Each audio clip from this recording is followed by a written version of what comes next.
নমস্কার বন্ধুরা, আজকে বানাবো সেমাই আর ডিম দিয়ে নতুন ধরনের একটা পিঠা রেসিপি। অল্প উপকরণে বানানো যায় এই পিঠা। এই পিঠা অনেক দিন রেখেও খাওয়া যায়। চলুন শুরু করা যাক। প্রথমে একটা বাটির মধ্যে 1 প্যাকেট লম্বা সেমাই নিয়ে ভালো করে গুঁড়া করে নেব।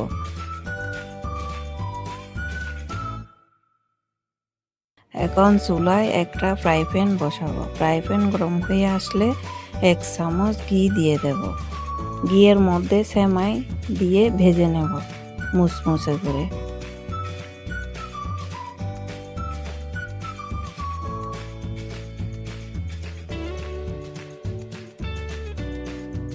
সেমাই নামিয়ে ঠান্ডা করে নেব। এখন সেমাইয়ের মধ্যে 2 চা চামচ পাউডার দুধ, 4 চা চামচ চিনি, 1 কাপ নারকেল কোড়া, একটা ডিম দিয়ে মেখে নেব। শেষে আবারও আরেকটা ডিম দিয়েছি। এখন ভালো করে মেখে গুল গুল করে নেব। এখন হাতের মধ্যে একটু ঘি লাগিয়ে চ্যাপ্টা করে নেব।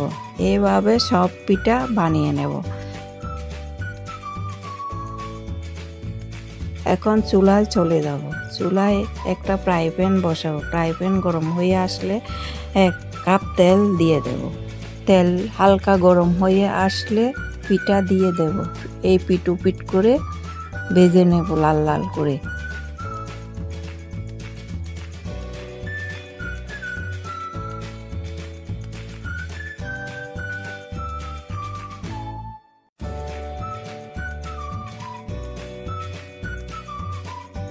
এইভাবে সব পিঠা বানিয়ে নেব। আমার এই পিঠা রেসিপিটা যদি ভালো লাগে একটা লাইক, শেয়ার, সাবস্ক্রাইব করবেন। ধন্যবাদ।